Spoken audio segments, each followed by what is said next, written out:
Okay, so today we'll begin a new module, the seventh one, that is organic reactions, right?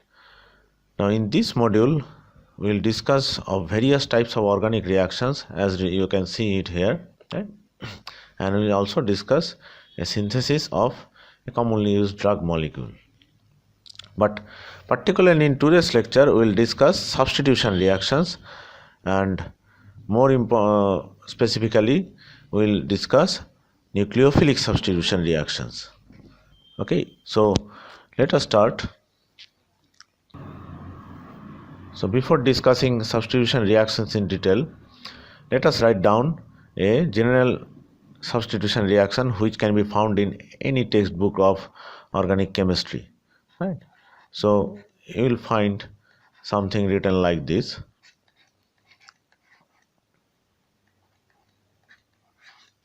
And we have an electron pair. So what does this say? This is the Nu with a unpaired electron. This is our nucleophile. And what is a nucleophile?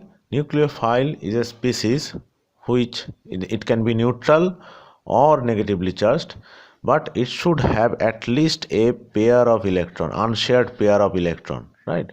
This is the main criteria for a substance to act as a nucleophile.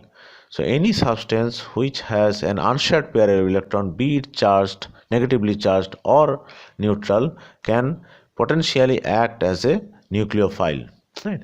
Examples of negatively charged nucleophiles, you can have this hydroxide ion, all the halide ions, right?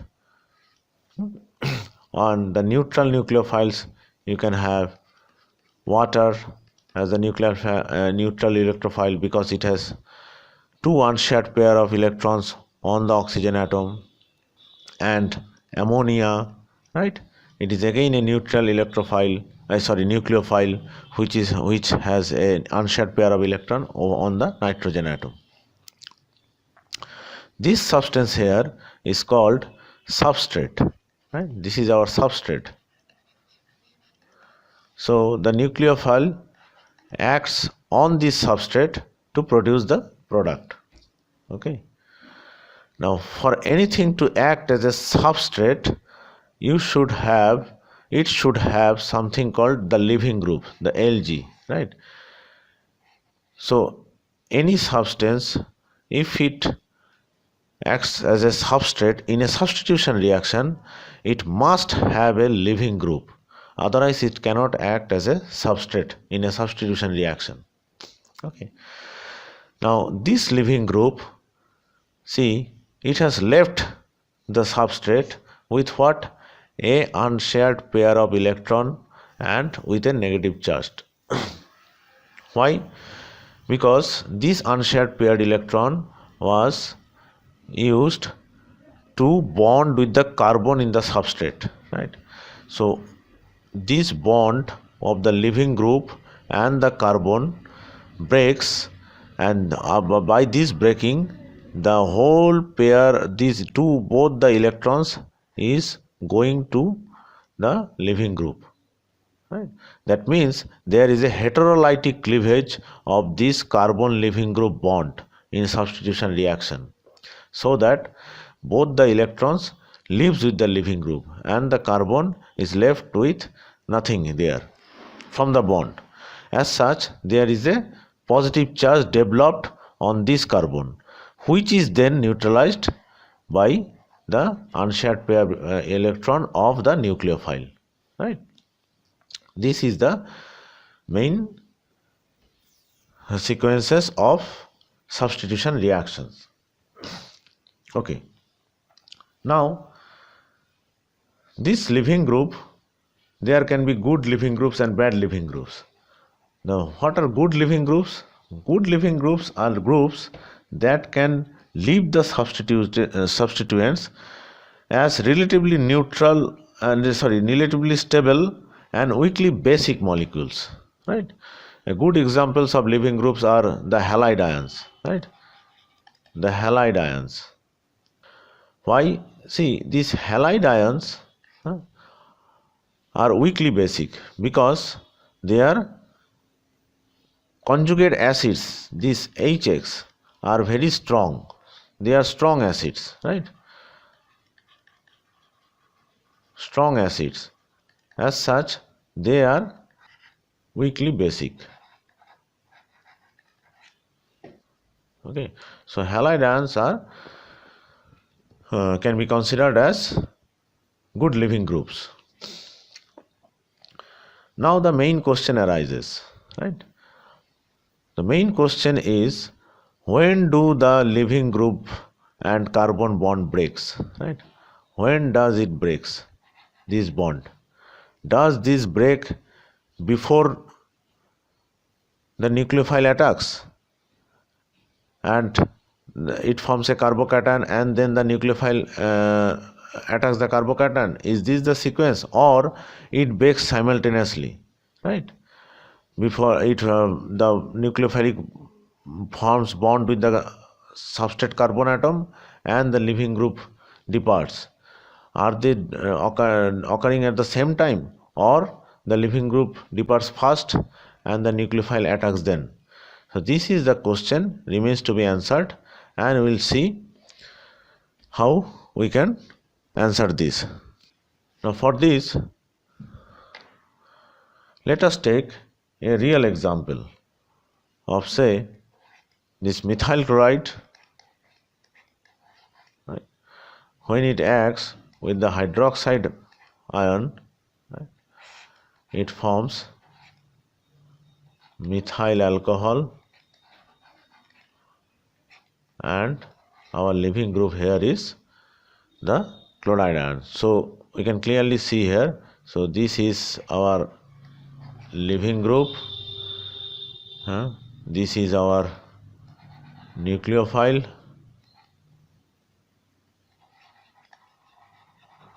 and this is our substrate. Okay, now how to measure the rate of this reaction? We can measure it by the amount which is disappearing, amount of the substrate or the nucleophile is disappearing from time to time. Now let's see this one. Suppose we have, see here in this table what is shown. We have the initial concentrations of methyl chloride and hydroxide given, and these are the initial rates, right? Now there are 4 sets of experiments. See, in the first experiment we have 2 definite concentrations of methyl chloride and hydroxides, right? So here it is 0.001 molar and it is hydroxide is 1 molar, fine, and we have a experimentally determined rate, right, here. Okay, in the second experiment what we have done is we have doubled the concentration of this methyl chloride and kept this constant, right? The base is now constant, and how it has affected the rate? See, it has doubled, the rate has doubled due to the doubling of concentration of methyl chloride. That is our substrate here. Sorry. In the third experiment, now we have kept this constant, right? This is constant, the methyl chloride is constant, but the the nucleophile concentration is doubled, right? And you see it has affected the rate in the similar way, that is the rate is also doubled here, right? The rate has also been doubled. So doubling the rate of concentration of nucleophile and doubling the rate concentration of substrate both has the similar effect on the rate of the reaction, and that is also doubled. Now in the fourth reaction we have doubled both the concentration of the methyl chloride and the nucleophile has been doubled, and we see that this rate is now quadrupled, that is it is 4 times the initial rate, right? So That means we can write here that rate of this reaction is proportional to the concentration of this methyl chloride as well as multiplied by the concentration of this, right? Only if you have something like this, the proportionality equation, right, then only you can account for these facts, right? So you can also write a proportionality constant k, small k, which we call the rate constant of the reaction, right? So in this case, you see, this is a proportionality constant. If you double the concentration of methyl chloride, the rate will be doubled. If you double the concentration of hydroxide, then also the rate will be doubled. And if you double both, then the rate will be quadrupled, right? So what is happening in this case? So in this case, the rate is dependent on both the molecules, the concentration of both the molecules. This means both the molecules is colliding, right? Both the molecule has to collide for the reaction to occur, right? And as such, we say that this reaction is bimolecular, because at the rate determining step both the molecules are required, right? You cannot ignore one of them, right?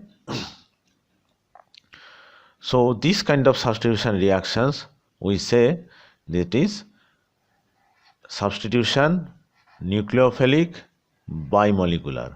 So this is an example of SN2 reactions, substitution nucleophilic bimolecular. The A stands for substitution, the N, capital N in the subscript, stands for nucleophilic, and the 2 stands for bimolecular, the molecularity of the reaction, the order of the reaction rather. Okay, now this real example that we took of methyl chloride and hydroxide, we saw from experimental results that this is a bimolecular reaction, and we name it as SN2, substitution nucleophilic bimolecular. Now what about the mechanism, right, which is important to us? What is the mechanism of this SN2 reaction? Okay, now we have to study the mechanism. Now this was formulated by Ingold, right, in 1937 about this the mechanism of SN2 reaction. He proposed that in these SN2 reactions, right, the nucleophile attacks the carbon from the backside of the that is opposite side of the leaving group, right, exactly opposite side of the leaving group. It will attack the tetrahedral carbon from here, this side. Now when the nucleophile attack in such a way, it gives rise to a transient state, right, where we find that the nucleophile carbon bond is being formed, right? So we have shown it in dotted because it is not a fully formed bond yet, and at the same time the leaving group carbon bond is being broken, right? So obviously this nucleophile carbon bond and the carbon leaving group bond will be longer than the carbon leaving group bond in the substrate itself, right, because it is being broken, and this carbon nucleophile bond is again longer than the carbon nucleophile bond in the product, because it is now being formed, it is not totally formed, and we denote it is something like in third brackets to show that this is the transition state, right? This is the TS, the transition state. Transition states are species which are very short lived, right, in the order of say 10 to the power minus 12 seconds. So these are very short-lived species and cannot be isolated. Now once this has formed, then the leafing group departs completely and the bond between nucleophile and carbon is established.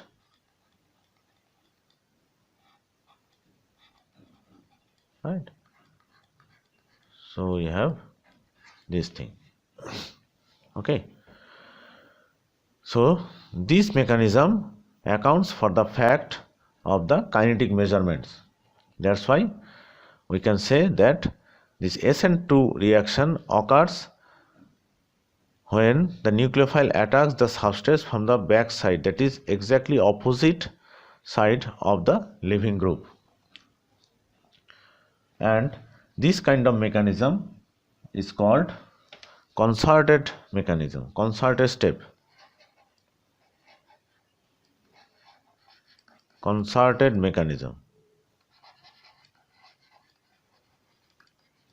Why? Because it is taking place in one step. So this is again a single step, one step reaction. So there is no other steps of bond breaking and bond making.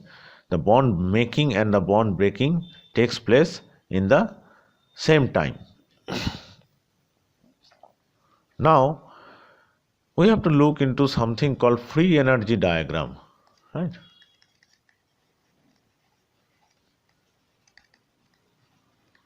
Free energy diagram of such a reaction, of our SN2 reaction in this case specifically. Right, how the free energy changes. Now let's say we have two coordinates here. In the y-axis we have free energy, right, and this is the x-axis called the reaction coordinate. And what does it show? The reaction coordinates show the progress of the reaction, right? Okay, now let's say the total free energy of the reactants is here. Suppose it's here, right? So that is our Rx plus nucleophile. It is here. And let's say the free energy of the products lies here. That is our RNU plus X minus. Okay. Now the free energy of the products is lower than the free energy of the reactants. If it is so, then we can easily say what? This is a thermodynamically feasible reaction with negative delta G. So this is exergonic reaction. Okay, and the delta G, that is our free energy change, is given by what? Given by this difference, right? So this is our the zero of the reaction, right? But does the free energy path goes directly from here, that is the free energy of the reactants, to the free energy of the products? Does this come down easily like that? No, because we have that transient state here. What about that transient state? In the transient state, we have a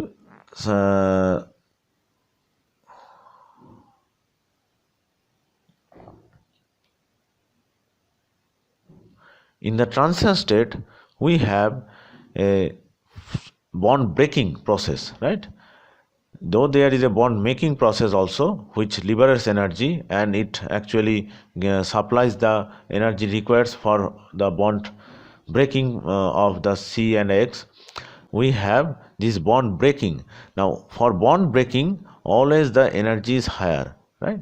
So it goes up here. Suppose it goes on here, right? So here this is the transient state. I am not drawing it again. The pentacoordinate type of thing, right? Transition state, right? Now that means this is following an reaction coordinate, right? So when the reaction starts, right, we have our free energy here, then the reaction, as the transition state is formed, the free energy of the system is increased, and then again when the bond breaking is taking place, the leaving group departs, it gives rise to our stable products. Okay, now what is this? The energy of the reactants to the energy, the difference between the energy of the reactants and the free energy of the transition state. This is our, that is called, it is denoted like this. So this is the activation energy, right?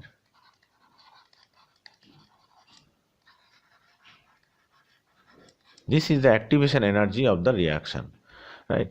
So the reactants must overcome this barrier. They must overcome this barrier in order to reach this valley, right? So you can consider this as the analogy of two valleys, right? The reactions are in this valley and the products are in this valley, and in between there is a hill, right? Now if you want to go from reactants to product, you have to overcome this hill, otherwise you cannot go there, right? So the reactants must overcome this barrier, which is called the activation energy, in order to form the products, right? And the top of the hill is called the transition state, right? It is a very short-lived period. So this is our free energy diagram for the SN2 reactions. Okay. Now to sum up our discussion about SN2 reactions, we have to discuss the stereochemistry of SN2 reactions, right? Now if I draw the reaction again, right, I have written down it here. So this is the nucleophile is attacking the from the backward side, and the transition state I have not drawn it here, and ultimately we have, sorry, here it will be Nu. Okay, so we can write it down here, right? Like this. So you see, as if this has inverted, right? As the nucleophile is attacking from the opposite side of the leaving group, right, the product is inverted, right? This has inverted in configuration, right? You can say that if you suppose that this is an umbrella, right, this is an umbrella, right, like this, okay, and there is a storm there, right? So very strong storm. In that case, what happens? We have the umbrella sometimes get inverted, right? The umbrella sometimes get inverted.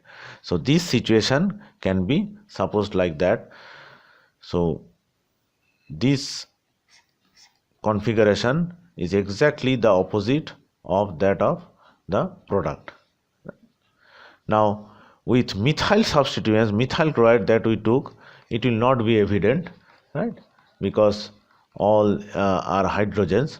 But if you have a chiral carbon, right, if you really have a chiral carbon, then it will be clearly seen that you will have the opposite configurations there.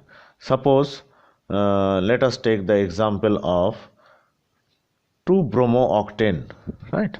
So 2-bromo-octane, okay, so we have, say, bromine here, right? Now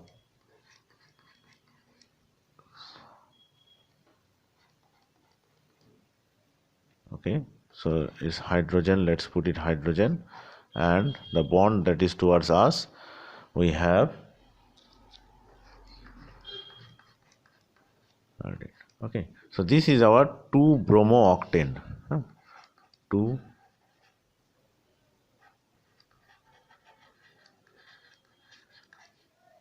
octane. Now is it R or S, right? Let us see. So the hydrogen is away from us.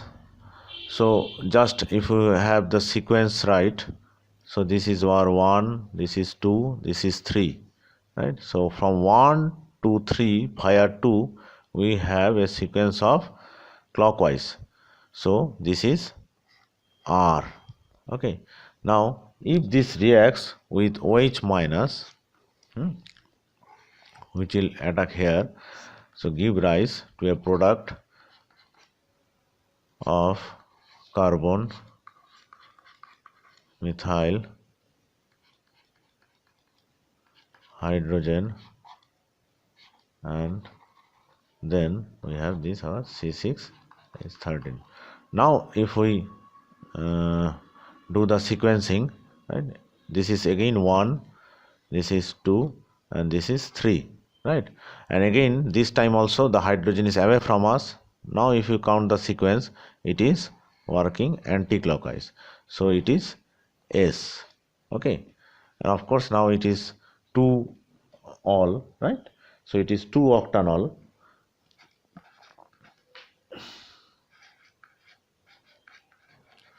but it will be S. Okay, so this is the inversion of stereochemistry in SN2 reaction, and SN2 reaction always goes via inversion, right? Okay, and this type of inversion is called Walden inversion.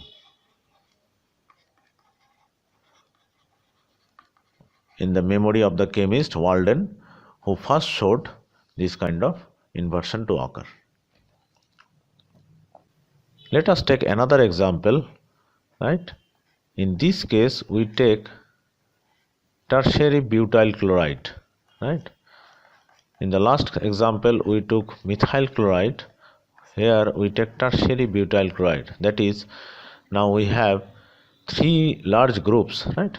The methyl groups attach to a carbon atom, so these are bulky substituents around the carbon atom which bears the bond with halogen, the leaving group. Now the reaction of this tertiary butyl chloride in water to give, we have tertiary butyl alcohol, right, can also be considered as a nucleophilic substitution reaction, right? See here, rather we should write down HCl here, because okay, so it will be HCl here.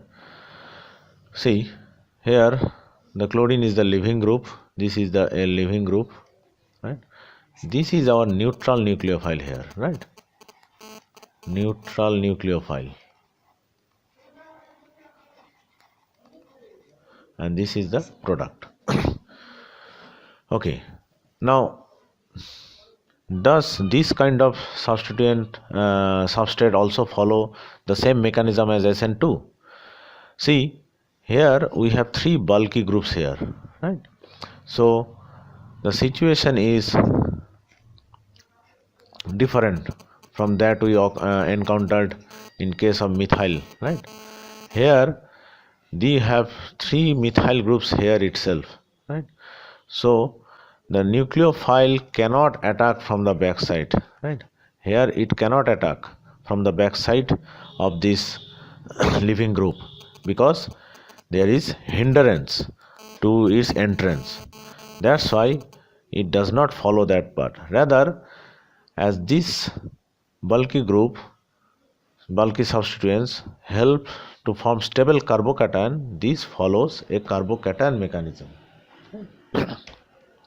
Now how was that established? When again we have to take help of the kinetics measurements. Now when this was studied, this reaction was studied, right, in water as well as in say 0.05 normal molar NaOH, right? it was found that in both cases, be it be it hydroxide ion or say water, right? In water we have what? We have hydroxide ion concentration of 10 to the power minus 7, right? So in water we have hydrogen ion concentration of 10 to the power minus 7, whereas in 0.5 molar NaOH we have hydroxide concentration of 0.05. So it is about 5 lakhs times, it is about 5 lakhs times higher than that of water. But in both the cases, changing this concentration of the nucleophile did not alter the rate of the reaction. The rate of the reaction, right, was independent of these nucleophiles concentration. It was only dependent on the initial concentration of this tertiary butyl chloride, right? As such, it was understood that the rate determining step of this reaction involved only one molecule, only this molecule, that is our substrate of the reaction, right? And this mechanism was, that's why called substitution nucleophilic unimolecular, right? Substitution nucleophilic unimolecular, because the rate determining step only had one molecule, right? That is our tertiary butyl chloride. Now we have to see how the mechanism of SN1 reactions look like, right? Now this is not a single step reaction. Rather, we have, in this case we have 3 steps, right? The first steps, of course, is the rate determining step, and the carbocation is formed here, right? So there is a heterolytic cleavage of this chlorine carbon bond due to the difference in electronegativity, and of course in the presence of a polar solvent like water, right? So this is the slow step. I mean, of course these are reversible steps, right? This is the slow step. In presence of water you have formed this carbocation. So carbocations are positively charged species where the carbon bears that charge and the chloride ion departs, right? Now in this, the second step, this carbocation, right, which is charged and very reactive, reacts with water. This is fast, very fast reaction. This is fast reaction. It reacts with water.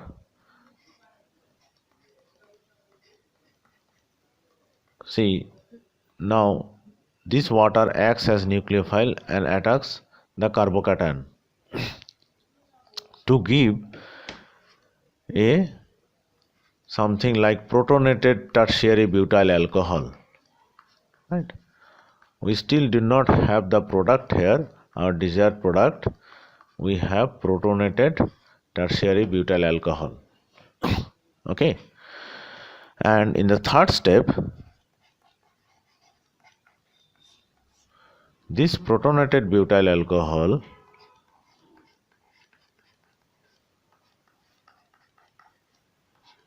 reacts with the abundant water that is present as the solvent, right? Again, this is again a fast reaction, right? Again the water abstracts the proton, right? And our desired product, that is tertiary butyl alcohol, is produced. and we get the hydronium ion here. Okay, so this is our rate determining step because this is the slowest step and involves a bond breaking process of carbon and halogen. Right. So we now have to look at the free energy diagram as we did in case of SN2 reactions. In the free energy diagrams, see, similarly this is again reaction coordinate,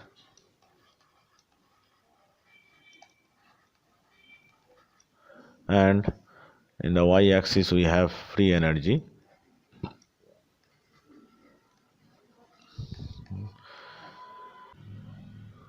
Now here, as this is a three-step reaction, right, our free energy diagram will look like this.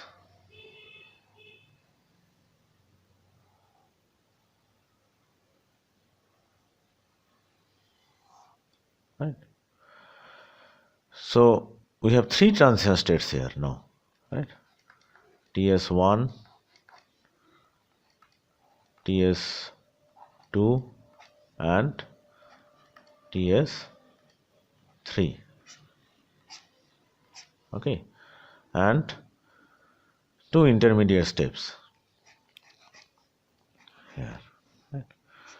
So as before, this is our reactants, right? These are the reactants, and these are our products. And now this first intermediate, this is the carbocation here, right? This is our carbocation intermediate, right? And this transition state, how does it look like? This is the bond breaking process, right? So this is the position where the bond is being broken, right? And this is the transition state where the bond is being formed. So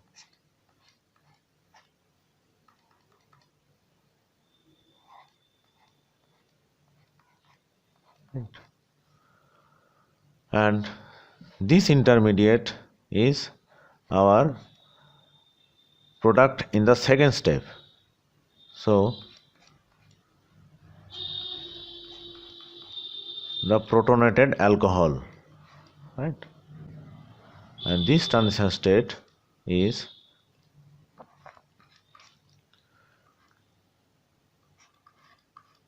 the bond of oxygen and hydrogen is being broken and the bond of the hydrogen and the water molecule is being formed, right? This is this transition state. Okay, and ultimately we get the product. Okay, so we have to remember that SN2 reaction is a single step mechanism, concerted step mechanism, whereas a SN1 reaction is a multi-step mechanism, right? So, and the slowest step, the rate determining step, is the breaking of the carbon and the leaving group bond, right? Now you have to discuss the stereochemistry of this SN2 reaction. Sorry, SN1 reactions, right? We have already discussed SN2 and we saw that SN2 reactions takes place via inversion in configuration. Now let's see what happens with SN1 reaction. See, let us start from the step 2. In step 2, what we have? We have the carbocation here, right? We have this carbocation here, right? And there is the attack of the nucleophile. Now this carbocation, right? We know this carbocation is sp2 hybridized, right? And planar in structure. Now if it is planar, right? There is no difference between these two planes, right? There is equal possibility of the nucleophile to attack from this face and also from this face, and in fact it has both 50% probabilities, right? And in fact both happens.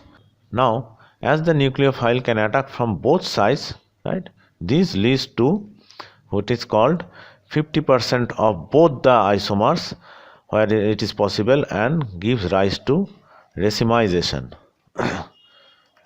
Racemic mixture, it gives you racemic mixture. That is what is a racemic mixture? A racemic mixture is a 50% mixture of both R and S isomers, right? Now again, as with the case of methyl chloride, here also with tertiary butyl chloride all are methyls, right? So we will not understand this clearly. Let us take another example of, say, this 3-bromo 3-methyl hexane, right? So if you start with, say, we have, okay, so we have methyl, so C3H7 C2, right? Now let us work out the priorities. This methyl group is has the lowest priority and is away from us, and this has the highest, okay, and so this is 2 and this is 3, right?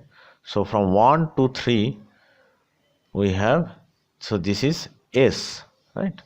S configuration of what? 3-bromo 3-methyl hexane, okay.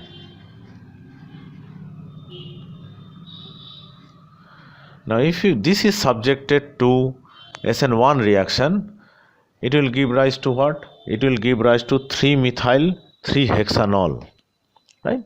It will give rise to this bromine will be replaced by OH group, and it will give rise to 3-methyl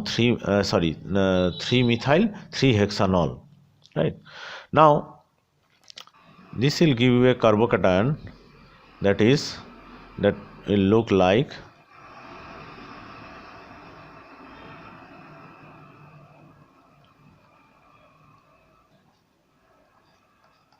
so this is methyl,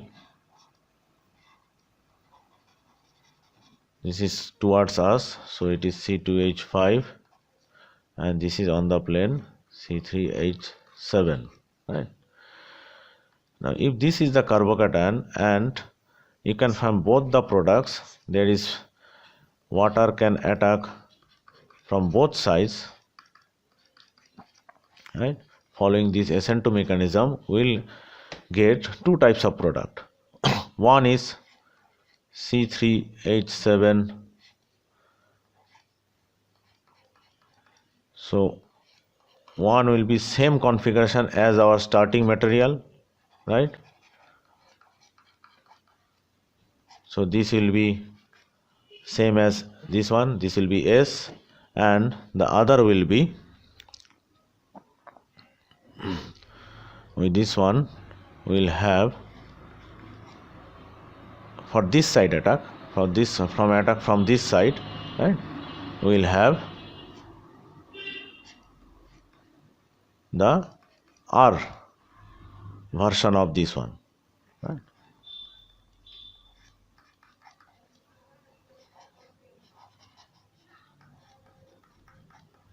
So this will be R, okay. So as there is 50% probability of this event to take place, so 50% of the product will be R and the 50% of the product will be S. As a result, this will be whatever we will get, this is called a racemic mixture, and this will be optically inactive.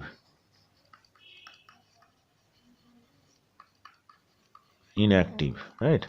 Whereas for SN2 reactions we will get optically active pure compounds that are 100% inverted, whereas in SN2 reactions they will be a mixture of both the isomers, equal mixture, equal proportions, and as such they will be optically inactive. Lastly, to sum up our discussion about nucleophilic substitution reactions, right, we consider some factors that determine the rate of these two different mechanisms, right. Firstly, we see about substrates. As we have seen that SN1 reactions go via carbocation formations, these are favored by the tertiary carbocations, right. Or we say that if the alkyl halides are tertiary, right, they will follow SN1 reactions in a more faster way. Whereas for SN2 reactions, we saw there is a backside attack of the nucleophile is required, and as such they require unhindered substrates, right. So methyl halides, right, undergo SN2 reaction fastest, whereas for third degree there is no SN2 reaction, it is very unreactive, right. Whereas for SN1, right, it is the only tertiary alkyl halides that undergo SN1 reaction. Now when you come to nucleophile, right, as the SN1 reaction is independent of the nature of the nucleophile and the concentration of it, it does not matter which nucleophile we take, right. Whereas for SN2, very strong Lewis base, the rate increased by higher concentration of nucleophiles, right. So higher the stronger base as nucleophile we take, and higher is its concentration, higher will be the rate of SN2 reaction. Whereas the SN1 reaction is independent of the concentration of nucleophiles, and moreover although it does not depend on the nature of nucleophile, but it is favored by weak Lewis bases, because whenever we will see later on that whenever there is strong bases as nucleophile, that may compete with SN1 mechanism with elimination, right. Elimination may also occur. So very weak bases, even the solvent can act as nucleophile, as we saw in case of tertiary butyl alcohol, right. The water itself acted as the nucleophile. For solvents, right, SN1 reactions, as it goes via carbocation formation, polar protic solvents favor the reaction, right, because these polar protic solvents like water, they have protons in them which can form hydrogen bonds. These hydrogen bonds forming abilities helps in stabilizing the anion that is formed, right. So polar protic solvents favor SN1 reaction, whereas for SN2 reactions, polar aprotic solvents like DMF, DMSO, they favor, right, because these DMSOs and DMFs, they do not have protons to form hydrogen bond. On the other hand, they have these oxygen type lone pairs to stabilize the cations that are associated with the anions, right, that is found, and by them, as they do not form hydrogen bonds, right, they leave the anions undisturbed, that is the base, the Lewis base or the nucleophile undisturbed, and they are more available for attack in SN2 reaction. So polar aprotic solvents helps SN2 reactions. And for leaving group, in both cases, the weaker the base, better is the leaving group, right, as we have seen, because in for example in case of halides, right, higher the methyl halides will be more react more faster than the methyl fluorides in SN2 reaction. Similarly, tertiary butyl iodide will be give SN1 reaction much faster than tertiary butyl fluoride, right. And one point of difference is that the step. The SN1 reaction is multi-step reaction, whereas SN2 reaction is single-step reaction. Till now we have discussed substitution reactions that are nucleophilic. That means one nucleophile is being substituted by another nucleophile, right? Because our Nu as well as the leaving group both are actually nucleophile, right? So they are nucleophiles. So one nucleophile was being substituted by another nucleophile. But substitution reactions are not limited to nucleophiles only. In a substance, if an electrophile is being substituted with another electrophile, then we can have electrophilic substitution as well. These are more common in aromatic systems, right? Because in benzene ring we have a pi electron cloud on over the benzene ring, right? So here see, if all the hydrogens, right, if you substitute it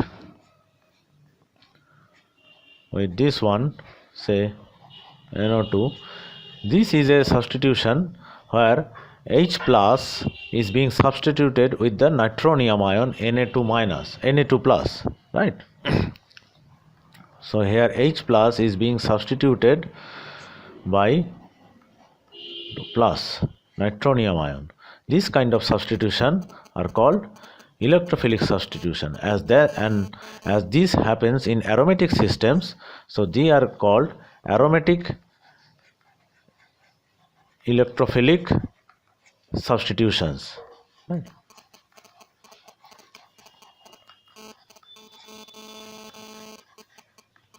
Now what are electrophiles? As we have seen with nucleophiles, that they are species who can either be negatively charged or with at least one lone pair. Electrophiles, right, on the other hand, are species that can be positively charged or are electron poor, right? They have a deficiency, electron deficient, right? Like neutral molecules which are electron deficient, as say aluminium chloride, right? Lewis acids, so they are potential electrophiles. This is a two-step mechanism, right? Step 1 is the formation of aranium ion, right, where the aromaticity of this aromatic ring is broken wherever this kind of aromatic system comes to an electrophilic reactant, right, where it is say delta minus and delta plus, right? This electrophilic end, right, get attached to this one of the carbon atoms to form a sigma bond with this sp2 carbon to form an intermediate which has lost its aromatic character,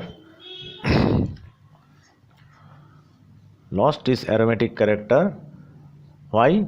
Because now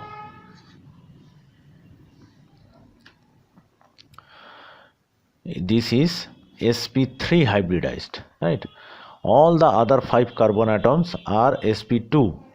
So now these 4 pi electrons are delocalized on these 5 carbon atoms, not on this sp3, because it does not have any available p electrons, right? So you have to, it has sacrificed its aromaticity, right? And this is stabilized, resonance stabilized. This aranium ion can be resonance stabilized in this way.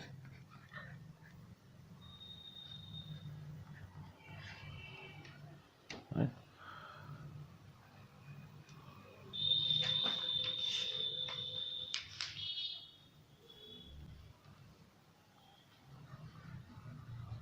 So you can have these resonance structures for this aranium ion, and similarly another one.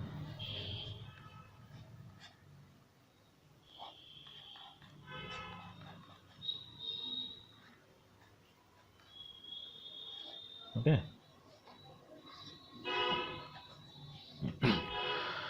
Now once this aranium ion is formed, in the second step, this is the rate determining step, of course. This is the rate determining step.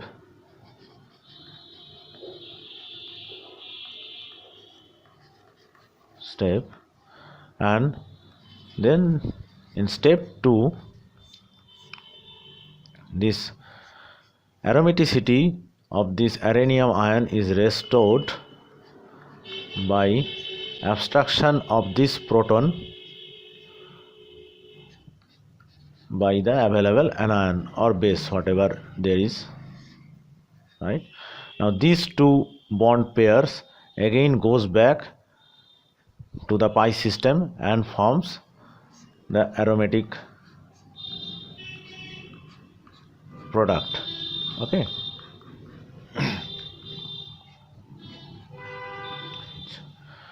Now this is our product, and you see from our reactant to product, what has changed? We have replaced this H plus by this E plus. So this is an example of general example of aromatic electrophilic substitution. Now, as we have seen in the example, nitration is a classic example of aromatic electrophilic substitution, right? We will just cover the mechanism of this nitration of benzene. This nitration of benzene, the reagents required are concentrated sulfuric acid and concentrated nitric acid, right? So here first the nitronium ion is formed by the reaction of sulfuric acid and nitric acid. So I am writing the sulfuric acid like this, okay, plus nitric acid. So nitric acid rather acts as a base in the presence of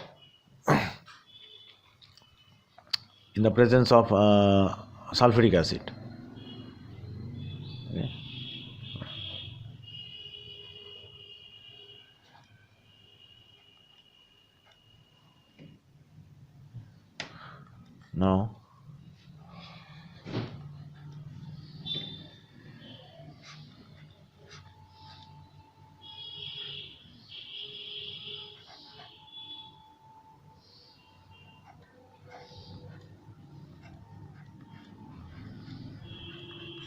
Now there is a positive charge here on the oxygen.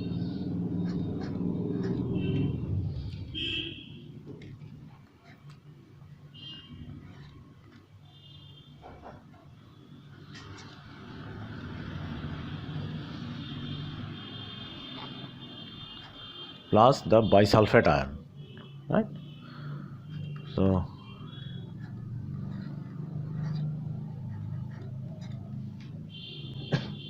okay, here in step 2 we take this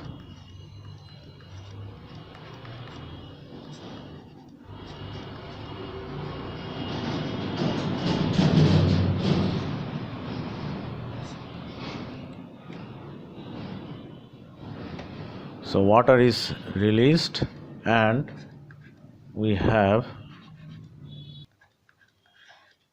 right? So this is our electrophile for the reaction, right? These two steps are not the formation, these are the steps for the formation of the electrophile. They are not the steps of the aromatic electrophilic substitution, right? So this is our electrophile here, the nitronium ion.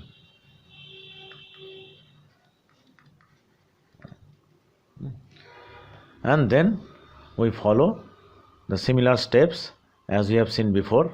So step 3 in this case will be that of the reaction of benzene with this nitronium ion. So this will come up here and form something like this. Okay. And this will be resonance stabilized as shown before, and here of course we have a hydrogen here. So in the step 4, this bisulfate ion will act, right, as the base to abstract this proton.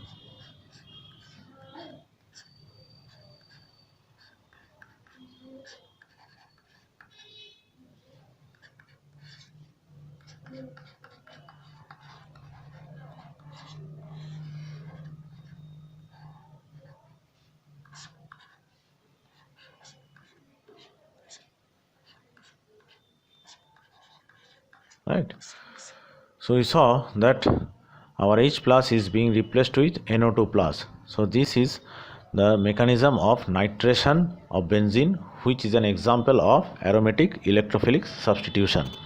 There are several other examples like sulfonation, bromination, on the Friedel-Crafts reactions, alkylation, and both the alkylations and acylations, they all fall under aromatic electrophilic substitutions.